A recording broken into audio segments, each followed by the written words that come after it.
buenas y bienvenidos a La Campana, el programa de educación financiera con Alberto Chan, que os ayudará a mejorar vuestras finanzas. En el programa de hoy vamos a hablar de un tema de última actualidad como es el euro digital y esas prisas por parte del Banco Central Europeo en querer aplicarlo ya este año 2025, cuando desde hace poco se esperaba una implantación en Europa, pues 2027, 2029, hasta el 2030, coincidiendo con la famosa Agenda 2030. Pero lo primero de todo que quiero que veamos en este programa de educación financiera es qué es el euro digital. ¿Vale? El euro digital, al fin y al cabo, va a ser, evidentemente, el euro, ¿vale?, electrónico, o de alguna manera la similitud al dinero en efectivo que actualmente tenemos todos los ciudadanos en Europa. Lo curioso de esto es que desde fuera se puede parecer, bueno, Alberto, pero ¿yo para qué necesito un euro digital cuando ya hago pagos electrónicos? Ya tengo también mis euros en billetes, puedo pagar con tarjeta, puedo pagar con una transferencia, puedo pagar en efectivo. Y efectivamente, como bien uno se puede plantear, no sé qué ventajas me puede aportar el euro digital si se implanta desde el Banco Central Europeo. Y os digo, como economista y presentador de este programa, que tampoco veo ninguna ventaja. Y es más, por este programa también pasó el eurodiputado Margallo. Le hice esta pregunta, ¿cuál es, desde su punto de vista, cuál creía que eran las ventajas que aportaba el euro digital sobre cualquier pago que ya se puede hacer ahora? También me comentó que no veía ninguna ventaja adicional sobre lo que ya hay. Lo curioso es que desde el punto de vista de Christine Lagarde, presidenta del Banco Central Europeo, parece que tienen prisa por implantarlo rápidamente y que todas esas ventajas que supuestamente se comentan no las tenemos actualmente. Lo curioso, y vuelvo a decir de esto, es que de esas prisas me gustaría recordar palabras de Christine Lagarde, vuelvo a decir, presidenta del Banco Central Europeo, una persona con altísimo poder económico, y leo textualmente las palabras de Lagarde de hace 2 años, que el anonimato total en los pagos, como el que ofrece actualmente el dinero en efectivo, pues que no parece una opción viable en su opinión, por lo cual es necesario conocer la identidad de los usuarios. Aquí lo que están comentando es que es peligroso para sus intereses que una persona pueda realizar un pago desde el punto de vista del anonimato, es decir, que nadie sepa lo que cada uno de nosotros con nuestro dinero podemos comprar, dónde comprarlo, a qué hora y cuándo. Para ellos, eso, hablando claramente, no interesa. No interesa, lógicamente, porque sus fines, y hablamos aquí político-económicos, contradicen la propia libertad económica de una persona.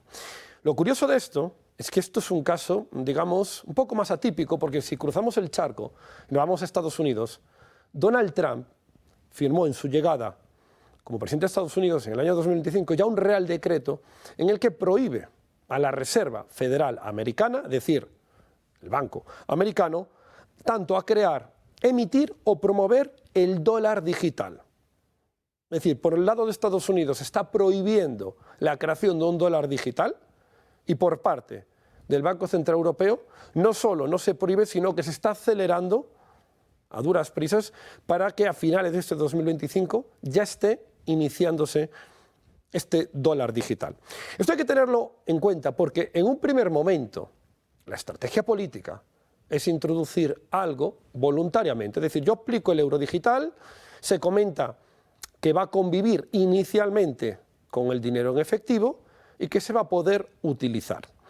Lo curioso de esto es que en un primer momento es algo voluntario. Usted voluntariamente puede acudir a una wallet, una billetera electrónica y puede usar euros digitales. Ya esto empezamos a ver aquí, pues que habrá dificultades.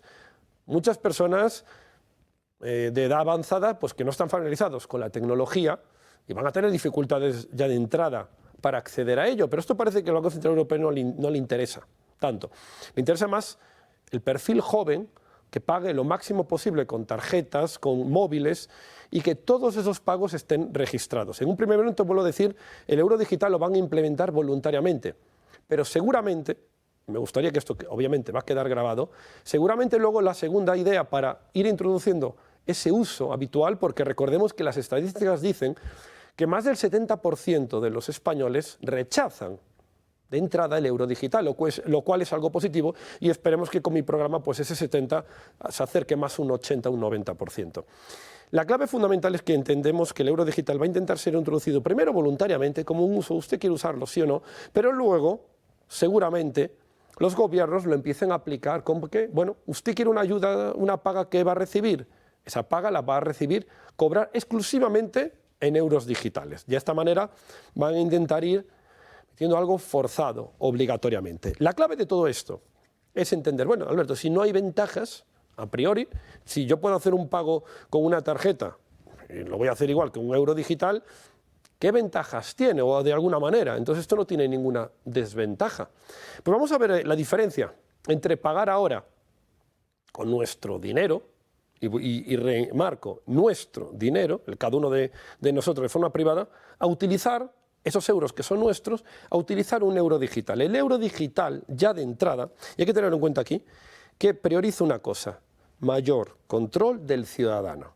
Hay que tener en cuenta aquí como regla general de la libertad económica que lo público, todo lo que sea dinero público apesta, todo lo que sea dinero público es parasitario, todo lo que sea dinero público es control. Y el euro digital no es más que un dinero creado por un ente público para controlar a la sociedad. ¿Cómo se puede hacer esto? Lo primero de todo, sin duda, es que van a conocer todo de nosotros. Es decir, ahora mismo si una persona va a un cine, paga, ¿vale?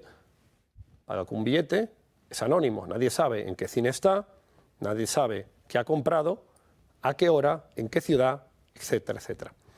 Lo curioso es que con un euro digital, de entrada, van a saber en dónde estás en todo momento a nivel europeo, van a conocer qué patrones de comportamiento tienes, desde el punto de vista si está tomando usted un refresco con azúcar o sin azúcar, con cafeína o sin cafeína, absolutamente todo.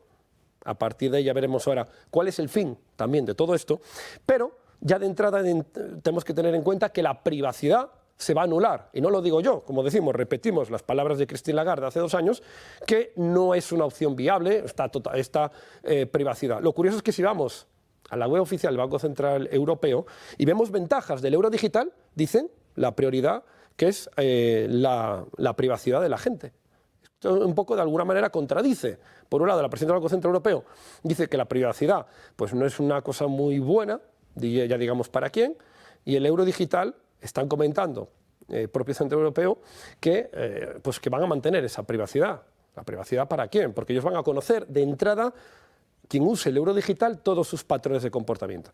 Pero vamos ahora a cosas un poquito más graves.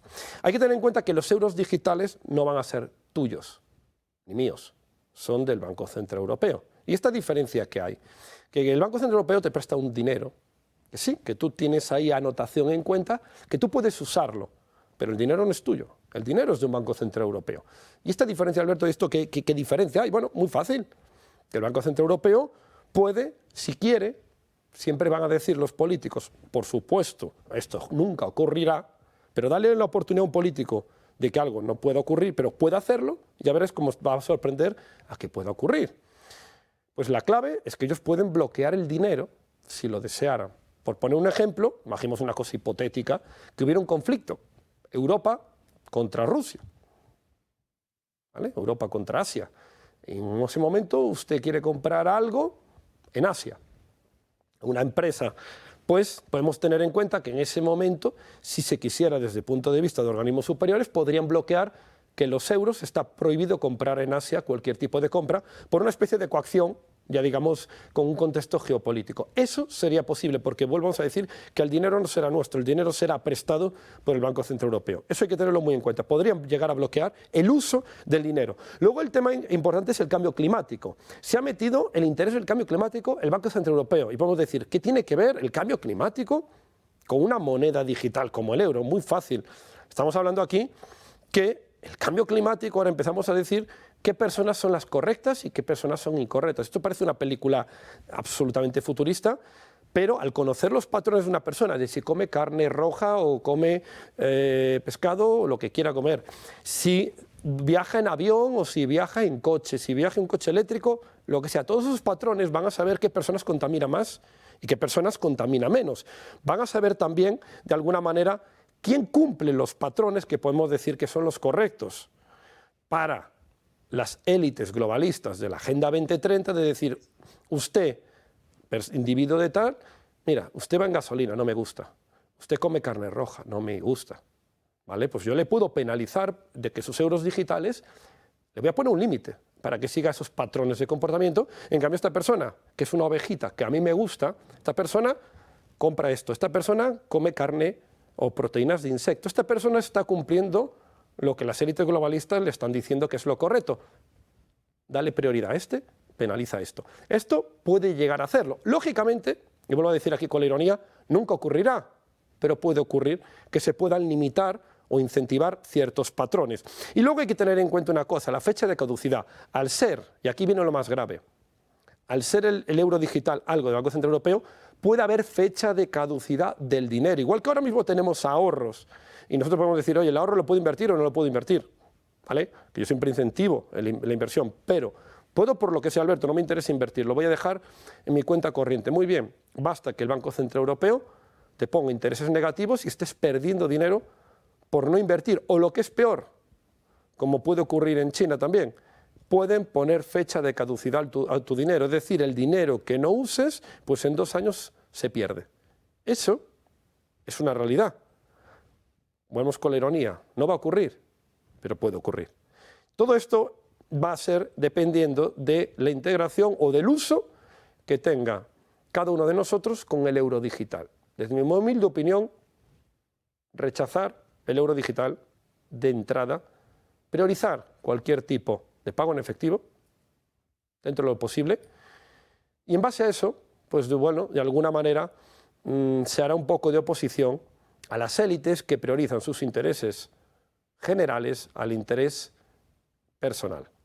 Nos vamos ahora a un debate muy interesante, donde vamos a hablar de los principales temas de la actualidad económica española.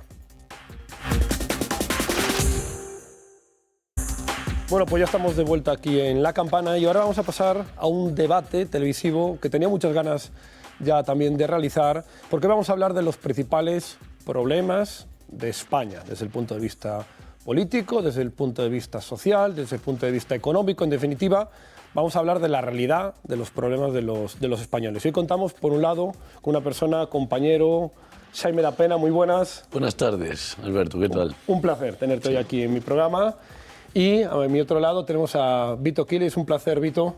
Muy buenas, don Alberto, y muchas gracias por la invitación. Encantado de estar aquí contigo. Bueno, para mí es un placer que estéis hoy aquí los dos, porque sé que cada uno de vosotros es muy conocido en España, también muchas veces por hablar claro, por tener unos ideales que defiende. Y hoy quiero justamente eso, quiero empezar primero porque veamos cuáles son los que creéis que son los principales problemas que hoy en día pueden existir en España. Es decir, si es tanto problemas que se hablan tanto en el Congreso de Diputados o si son otro tipo de problemas, ya digamos aumento de la delincuencia, tema ocupación, tema crisis, llegar a fin de mes. Xaime. Pues a ver, es que hablar y poder elegir de cuáles son los principales problemas con todos los que hay, porque creo que ahora la sociedad, si tienen que decidir o darle un valor a cuál es el problema, a lo mejor es por el sector. Pero yo creo que a día de hoy la ocupación es algo pues que está a la orden del día, porque parece que son casos aislados, pero la gente a veces se lleva las manos a la cabeza cuando le pasa a un vecino o le pasa sí, que son un cosas familiar, cercanas, claro. A veces. Y después la delincuencia. Yo creo que es lo más importante, porque al final es lo que le dejamos a nuestros hijos. Y es algo que cada vez va más. Y eso es el presente. O sea, ya no tenemos que pensar ni a corto ni a medio plazo. Esto se tiene que solucionar, y se tiene que solucionar con medidas muy drásticas y siendo activos, no solo con la reinserción social, con rehabilitación, y de eso sí que me gustaría hablar como jurista ya. Efectivamente, sí, hoy vamos a hablarlo además aprovechando que estás hoy aquí. Vito, me gustaría conocer eso, tu opinión sobre, también como conocedor realmente y de cercanía en el Congreso de Diputados de muchos políticos, siempre el eterno debate. Es verdad que los problemas que hablan los políticos que hay en España son los reales o los que tienen la ciudadanía? Bueno, pues yo diría que los principales problemas que hay en España depende de para quién, ¿no? Porque según el gobierno en el Congreso de los Diputados es Franco, y el aumento de los discursos de odio, discursos machistas, el patriarcado, esos son los principales problemas según Yolanda Díaz y según Pedro Sánchez. Ahora, según los españoles, los problemas reales, la ocupación, la inseguridad, el aumento de la delincuencia, las desigualdades sociales, el aumento de la pobreza, la precariedad laboral, hay muchísimos problemas en España, ¿no? Como decía aquí mi compañero Jaime. Pero la verdad es que, bueno, si me tendría que quedar con alguno, tampoco sabría cuál elegir, pero yo iría a lo fundamental, ¿no? Que es la falta de libertad que hay hoy en día para muchas personas, para poder opinar, para poder expresarse. Hay gente incluso que estamos viendo que ha perdido hasta su trabajo por emitir opiniones, por intentar hablar en libertad, cosa que se hace en esta casa y que lo valoro muchísimo. Y creo que ante un gobierno que está poniendo en jaque las libertades fundamentales, tenemos que reivindicarlas como nunca. Y sobre todo tenemos que hacer frente a esas políticas nocivas para la seguridad, para la natalidad, también para la vida en general, ¿no? Así que, bueno, hay muchos de los que hablar y contento de poder venir aquí para comentarlos. Sí, yo siempre más digo, este programa yo lo saqué, la educación financiera, porque era un nicho que no existía realmente. Había una falta de educación financiera en España brutal, porque no se aplica en las escuelas, también porque desde el punto de vista del gobierno no interesa que la gente conozca del dinero, pero luego estamos viendo también, por ejemplo, pues censura en las redes sociales de qué es lo correcto, qué es lo incorrecto, siempre eso lo marca el ente en función de sus propios intereses. Y hoy justamente vamos a ir hablando de esos temas que se intenta muchas veces tapar, pero que afectan. Desde el punto de vista, Jaime, del tema de la ocupación que comentabas, y que además conoces bien, porque tienes muchos clientes que defiendes sobre ello. Sí. Una de las cosas que me gustaría saber, es decir, como ignorante en el tema desde el punto de vista legal, la ley de la ocupación, ¿qué se entiende? Es decir, ¿qué es la ocupación? ¿Es primera vivienda, es segunda vivienda? ¿Ha cambiado esto recientemente? A ver, lo que hay que tener claro es que un ocupa, vale, es una persona que entra en una vivienda. Cuando entras en un local comercial se puede estar hablando de que está ocupando, pero en realidad no es una vivienda, no tiene una cédula de habitabilidad. ¿Qué ocurre? Ahora mismo, mientras no sean viviendas de bancos, pues el ocupa va a cualquier lado. Da exactamente igual que sea una primera o una segunda vivienda, pero la clave aquí es la intención del ocupa, que es de vivir en esa vivienda. No se trata de pasar una noche en una fiesta, claro. Sí.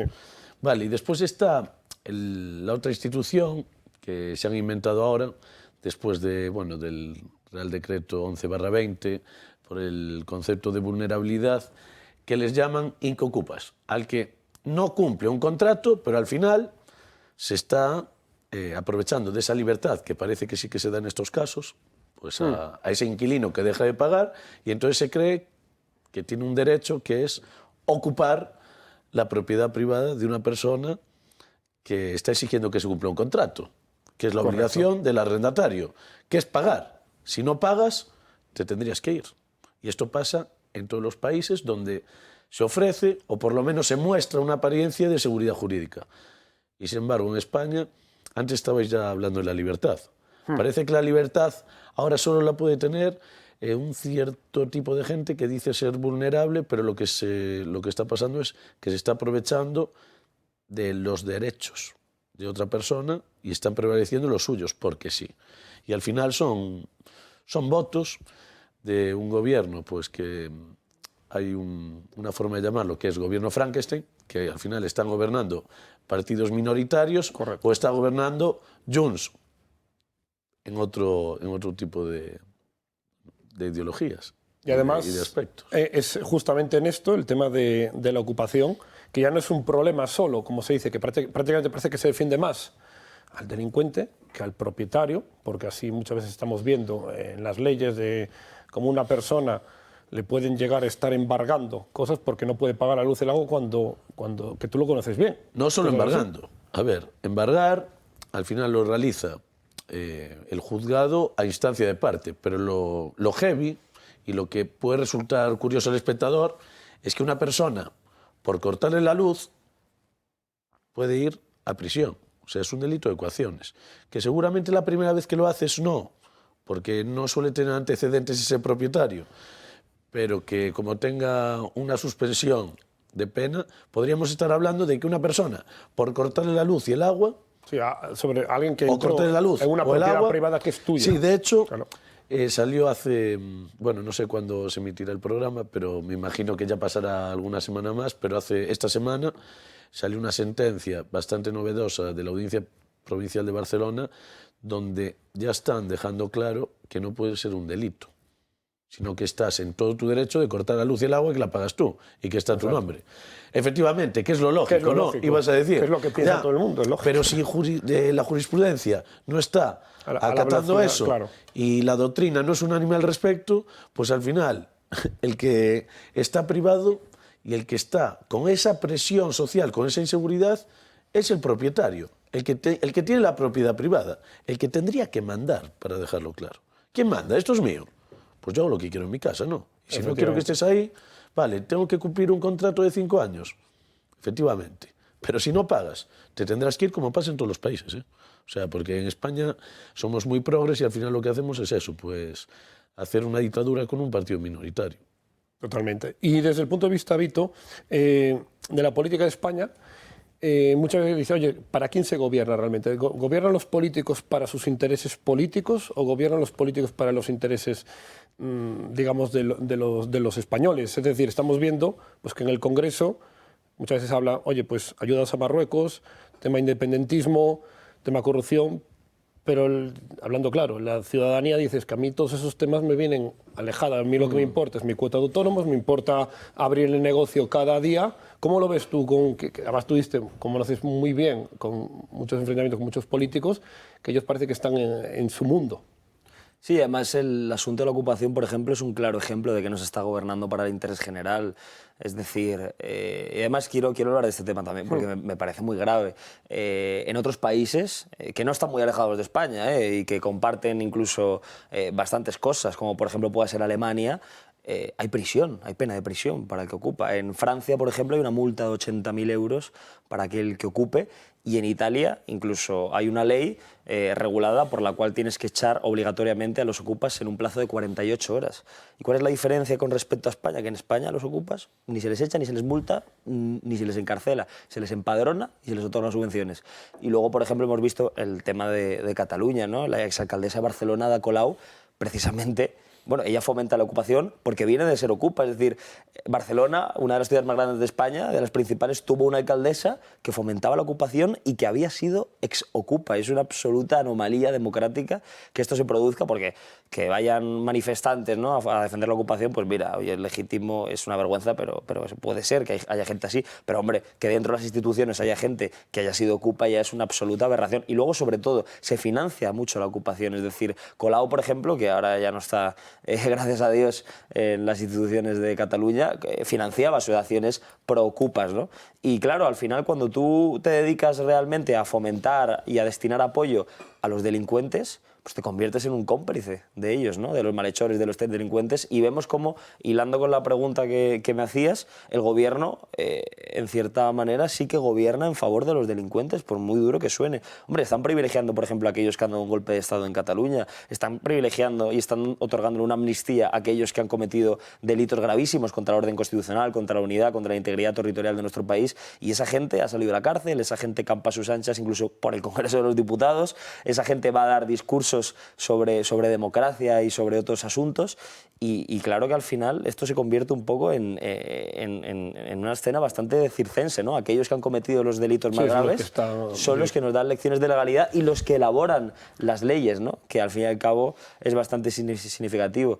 Y evidentemente en España, recientemente, en los últimos tiempos, estamos viendo cómo se gobierna en favor de todos aquellos que realmente no quieren el bien de España, sino que quieren romperla, quebrantarla, destruirla. Es decir, que manden los separatistas, ¿no?, en un gobierno de la nación, pues denota un poco los que quieran romper España son los que mandan y dirigen ahora España. Claro, y aquellos que también tienen, por ejemplo, asesinos en sus listas, o aquellos a los que nada les importa el bienestar de los ciudadanos o de los que generan empleo, de los autónomos, de los empresarios, de la gente que levanta, ¿no?, cada mañana la persiana, o de la gente que, en fin, apuesta por la propiedad privada. gobiernan, ¿no? Y mandan todos aquellos que están en contra, ¿no? De los autónomos, de los empresarios, de los comerciantes, Podemos, la extrema izquierda. Y evidentemente creo que se ha constituido un gobierno, como decía Jaime, ya no Frankenstein, sino un gobierno ilegítimo, un gobierno que no es capaz, ¿no? de aportar problemas, o sea, aportar soluciones y que aporta problemas. Totalmente. Y además se puede entender la ocupación, ya que estamos hablando de esto, como si fuera una especie de arma política, es decir, ganar votos, porque al final, como se dice, una persona es un voto, independientemente de quién sea, puede usarse ese fallo que existe, llamémosle fallo de mercado, la ocupación. Sí, se está demostrando que les ha servido apoyar la ocupación a ciertos precisamente, partidos, claro, no, al Partido Socialista, para ocupar la Moncloa, porque al fin y al cabo es esto. O sea, está ocupando la Moncloa porque en su programa electoral no aparecía favorecer la ocupación. O sea, tus propios votantes no querían, no están a favor. El votante del PSOE no está a favor de la ocupación. ¿Qué ocurre? Se tiene que aprovechar pues, de otros programas, como puede ser el de Podemos, que ya me dirás cuánta gente vota Podemos. Pues no, pues gracias a esos votos estás ocupando la Moncloa. ¿Y esto qué? Conclusión, ¿cómo van a estar pensando en el interés de España si no piensan ni en el interés de sus votantes? Porque no cumplen el programa electoral. O sea, es así. No, y además pasa lo que comentabas, ¿no? De que el gobierno puede ser que vea un nicho de voto dentro de la ocupación, porque ya lo hace, por ejemplo, con la inmigración ilegal. Es decir, Pedro Sánchez constantemente está fomentando políticas de fronteras abiertas que lo que hacen es ocasionar llegadas masivas de inmigrantes que luego ven cómo se regulariza su situación sin ningún tipo de papeleo, sin ningún tipo de esfuerzo, sin ningún tipo de trabajo. Es decir, se está regularizando a miles de inmigrantes en España a la semana. Y evidentemente, claro que el gobierno ve ahí un nicho de voto, igual que lo ve, por ejemplo, con los ocupas. Lo sorprendente de todo esto es, como decía aquí Jaime, ¿no? que nunca dijeron en su programa electoral que iban a venir aquí a regularizar inmigrantes, que nunca dijeron que iban a fomentar o a legalizar la ocupación, porque desde luego que muy poca gente les habría votado, ¿no? Lo que pasa es que, bueno, al final vivimos con el engaño, con la estafa y con la mentira permanente, y yo creo que fíjate, en algún momento se van a dar con un canto los dientes, porque si te das cuenta es curioso cómo ellos fomentan la ocupación, pero cuando les ocupan una casa, que ha pasado alguna vez, bien que llaman rápido a la policía y a la Guardia Civil para que intervenga. Fomentan mucho la inmigración, pero no les quieren acoger en sus casas. Fomentan la multiculturalidad, pero ninguno vive en un barrio multicultural. Todos viven a las afueras, todos viven en lugares residenciales de lujo, todos viven en La Moraleja, todos viven en la finca. Sí, la sanidad pública. Tenemos aquí al señor Gabriel Rufián y a los independentistas catalanes, ¿no? Fomentando ahora la inmigración descontrolada, pero oye, para Cataluña no. Para Cataluña 20, para Madrid 800, para Andalucía 900. Tenemos aquí hablando a los de Esquerra Republicana, ¿no? Todo el día de que hay que acoger inmigrantes, pero no lo acogen en sus palacios, no los acogen en sus casas, no los acogen en sus fincas, los tiene que acoger la gente vulnerable, la gente que vive en los peores barrios, la gente que vive en zonas marginales. ¿Para qué? Para que la delincuencia y para que las consecuencias nefastas las sufran ellos. Por eso ellos yo creo que no están convencidos de lo que predican, porque saben que en algún punto, evidentemente, eso no es beneficioso para la ciudadanía. Por eso condenan a la gente de bien, ¿no? A la gente humilde, a que los tenga que padecer. Sí, porque al final tenemos que tener en cuenta, muchas veces dice, para cambiar el sistema se necesita, siempre digo yo, gente que no necesite vivir del sistema. Hablando claro, es decir, si aquí de alguna manera quien puede llegar a un poder necesita sí o sí vivir del sistema, yo voy a intentar, como sea, que el sistema se mantenga, o bien ganando votos de quien sea, o a costa o incluso de romper el bienestar social, con tal de mantenerme en ello. Sí que es verdad que luego se ve muchas veces, puede haber tecnócratas, podría haber en España una creación de un partido político, digamos, de tecnócratas, de gente experta en diferentes áreas que se reuniera y que pudiera ser una alternativa real al clásico sistema político. Eso yo creo, es una pregunta abierta que quiero... Pero es que tú preguntas en la sociedad y te dicen, no, es que hay técnicos. Es que el ministro de Sanidad, aunque sea filósofo, es que elige los mejores técnicos. ¿Pero cómo va a elegir? Los mejores técnicos, una persona que no sabe nada de sanidad. Es como si alguien quiere fichar a Vito Quiles y dices, oye, mira, si tú no controlas nada de prensa, ¿cómo vas a saber si Vito es buen periodista o no? Lo que puedes saber es que tiene muchos seguidores. Un ministro de Economía que no sepa pero no vas a saber si es un buen periodista o no. Sí. Por lo tanto, eso de hablar de técnicos, a lo mejor lo que habría que pensar ya es quién puede votar y quién no. Yo antes era un demócrata, pero de los pies a la cabeza, ¿eh? Y cada vez, de verdad, o sea, y hay que ser sincero, Sí. pero lógicamente pues vas madurando, no como persona, sino que vas madurando pues tu opinión. Y yo ahora considero que hasta una persona que recibe ayudas del Estado no puede votar, porque si no es una rueda Sí, está que va en comprado crecimiento. exacto. Y hasta llegar al punto de decir que un funcionario tampoco, sea de grupo A, sea de grupo C, me da exactamente igual. Un juez creo que no podría votar. Y a lo mejor cuando me escuchen pues me dirán, oye, pues eso dímelo a la cara, pero yo se lo digo también. Yo les digo, oye, creo que precisamente Sí, a lo cuando hay mejor un un juez juez tiene que ser interés. completamente independiente, al igual que un fiscal. Cosa que vemos que no es así, que ahora pertenece a la ocupa de la Moncloa, y lo deja así de claro. Pero hablar ahora mismo de técnicos, de tecnócratas, ¿cómo empiezas con tecnócratas? Si el que recibe ayudas no quiere a tecnócratas, porque si no a lo mejor las deja de recibir. Sí, sí, O claro, se empieza a hablar de las pensiones diferentes. A nadie le interesa ahora que aparezca un técnico. Le interesa eso, pues que ella, cuando era ministro de Sanidad, pues fuera filósofo. Porque ¿qué te va a explicar? Sí, lo curioso de es verdad, que- lo más importante fue el coronavirus, nos estuvieron con el coronavirus encerrados en casa. Y me dices que es un filósofo. Ya, que estaba dirigiendo una que pandemia, lo único que hacía totalmente. era dar clase a chavales de 15 años y explicarles quién era Platón. No me dirás, ¿qué tiene que ver con el coronavirus? Que se estaba muriendo muchísima gente. Y ahora la culpable de todo esto es Ayuso. Lo curioso es que en política es eso. En política puede llegar a ocupar el cargo más alto de un país, ya sea en economía, etc., alguien que no es experto en esa materia, cuando podemos ir a un hospital y decimos, ¿quién quieres que te opere? Un cirujano, pues un médico perfecto. ¿Quién quieres que te trate representante legal? Pues un abogado, Claro. obviamente. Es decir, en la vida privada todo el mundo entiende lo lógico. Oye, ¿quién quieres que te trate el jardín de tu casa? Pues un jardinero, una persona experta. Y en política dice, oye, ¿quién quieres que dirija el Porque ministerio? les influye directamente. En lo público dices, oye, ¿qué me va a repercutir? Al final es algo que ves en las noticias y dices, pues yo veo La Sexta, me dicen que está bien. Yo veo otra cadena, me dicen que está bien. Pero lo Es palpas. interesante lo que decías acerca de que el sistema cada vez es más grande, porque claro, yo al final me hago la siguiente pregunta. ¿De qué va a vivir Yolanda Díaz si no es del sistema? ¿De qué viviría Ábalos? ¿De qué viviría Irene Montero? Porque a nosotros nos critican mucho desde fuera toda esta gente, ¿no? Toda esta pandilla. Le critican a él, a Xaime da Pena, pero Xaime da Pena no necesita vivir del sistema, él es abogado, él viviría Claro. de su carrera judicial, de su carrera en la abogacía. Pero, por ejemplo, Daniel Esteve también le critican mucho, tiene una empresa. Que estuvo aquí en este programa hablando de ocupación también. No necesita vivir del Estado. Yo soy periodista, otras personas, como por ejemplo Alvise Pérez, también tienen sus negocios. Tú Tienen a lo sus... mejor sí que lo necesitas, ¿eh?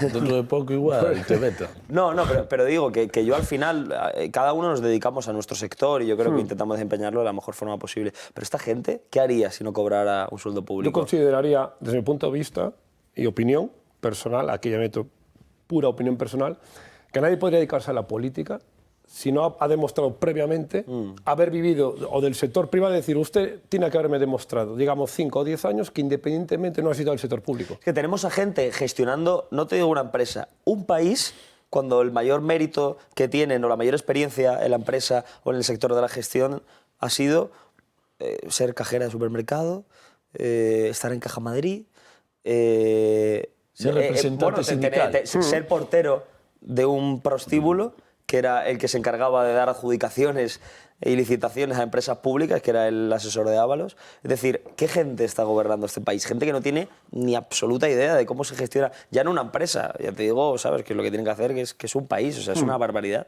Totalmente.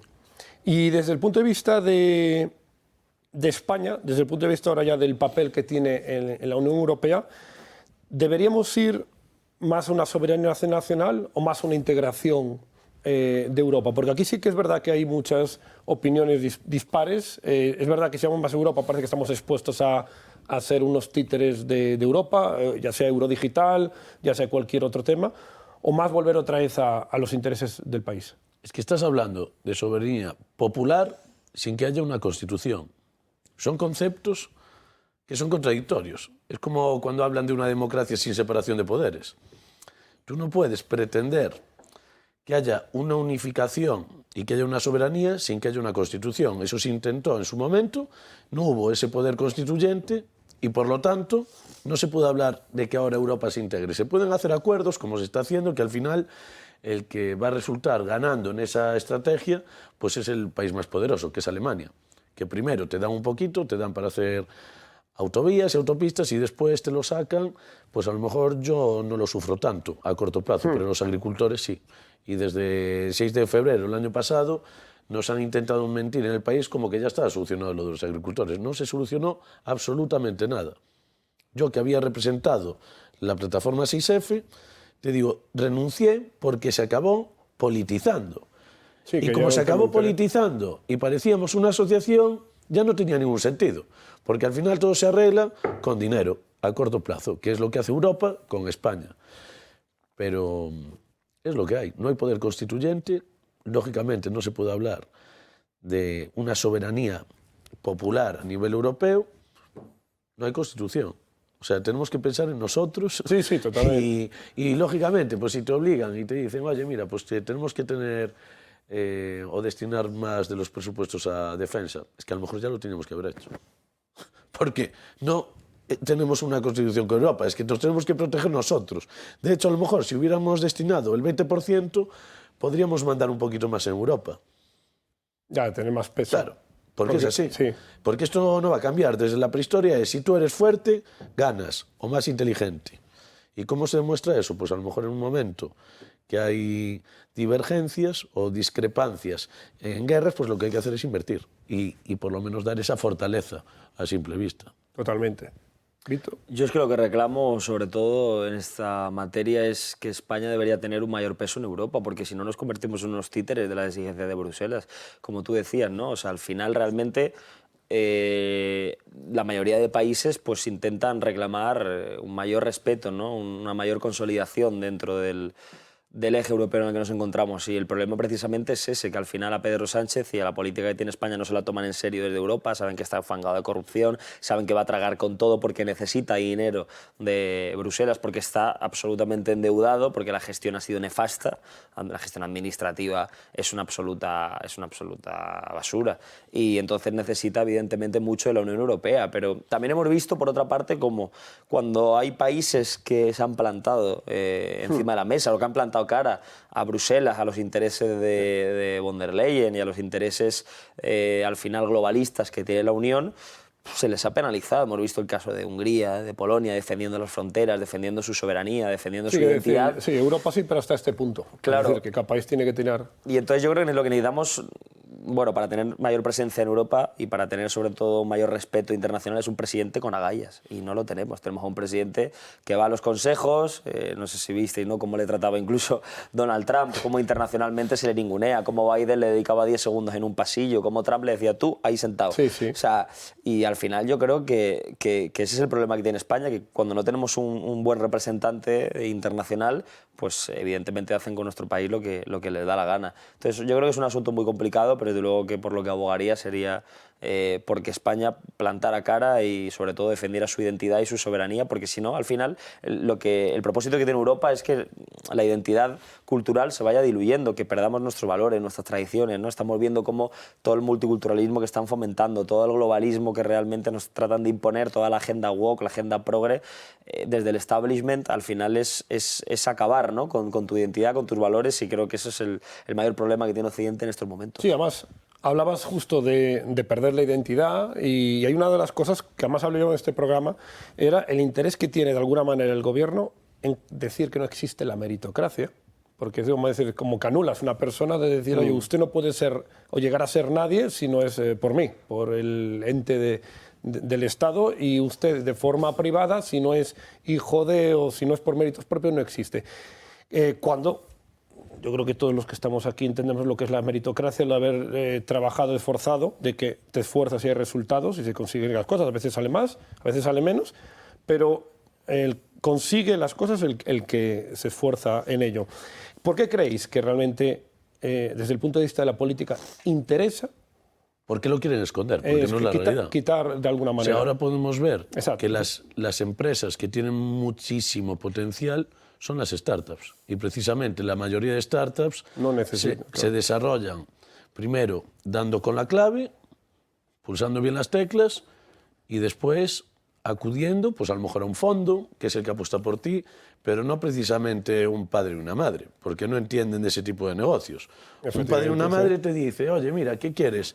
Te monto una constructora. Yo no conozco mucha gente joven que su primer proyecto ahora sea una constructora. Precisamente la gente que vive del cuento sigue viviendo del cuento. O sea, ahora mismo los que están manteniendo España, o el ejemplo que podemos ver en redes sociales, son chavales con agallas.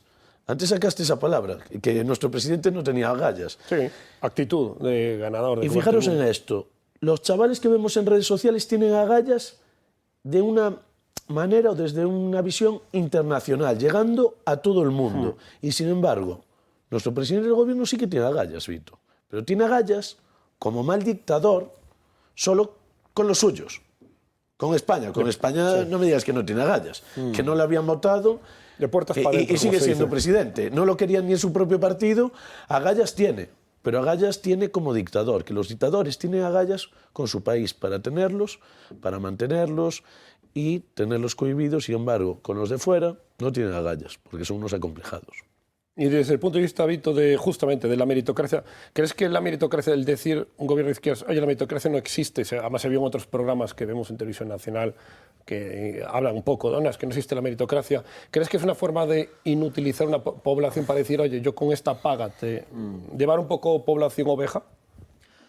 Yo creo que ellos dicen que no existe la meritocracia porque no han trabajado en su vida, porque no saben lo que es levantar una persiana, porque no saben lo que es pagar un sueldo a 10, 20, 30 empleados, porque no saben lo que es generar empleo, no saben lo que es emprender, no saben lo que es arriesgarse, no saben lo que es que te salga mal, que te salga algo como no te gusta, o no saben lo que es apostar y fracasar. Es decir, no han hecho nada en su vida y no les interesa la meritocracia porque ellos lo único que hacen es vivir del Estado, de las subvenciones, del dinero de otros. Evidentemente, cuando tú eres un parásito del sistema y realmente no generas empleo, sino que lo único que haces es chupar del bote, pues claro que no te interesa que exista la meritocracia. Son los mismos que están todo el día criticando a Amancio Ortega, a Juan Roch, que están criticando a empresarios como Florentino Pérez y a muchos otros, cuando ellos no han hecho en su vida ni una décima parte de lo que hace Juan Roch y lo que genera Juan Roch en un día.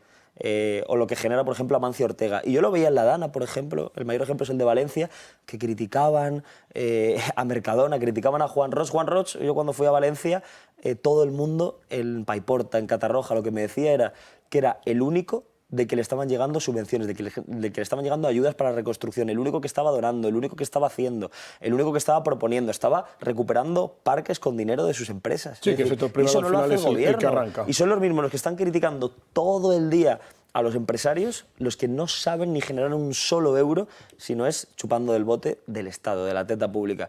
Y al final yo con la conclusión que saco es que esta gente realmente pues estigmatiza, ¿no?, lo que es la meritocracia y criminaliza a todos los grandes empresarios, a toda la gente que genera riqueza y empleo en este país, porque realmente no le llega ni a la suela de los zapatos a gente como Amancio Ortega, ¿no? Y a otra gente que sabe lo que es levantar a las 6 de la mañana, levantar una persiana, en fin, pagar a tus trabajadores, generar empleo, arriesgar, y creo que es lo que este gobierno no conoce ni va a conocer en su vida, porque sobre todo nunca lo ha hecho, nunca han trabajado en la propiedad privada, y creo que es muy importante que sean aquellos los que han cotizado, los que saben lo que es trabajar y los que saben lo que es emprender, que sean los que gobiernen y gestionen un país, ¿no? Esta gente que no ha hecho nada. Pues ha sido un verdadero placer, Vito, y desde aquí quiero que dejemos este mensaje de que obviamente la meritocracia existe y que con el esfuerzo se llega lejos. Un placer, Jaime, estar hoy aquí en La Campana. Como gallego también. Por supuesto. Hoy tuviste cliente y letrado, ¿eh? Hoy letrado y cliente. Sí, tal cual.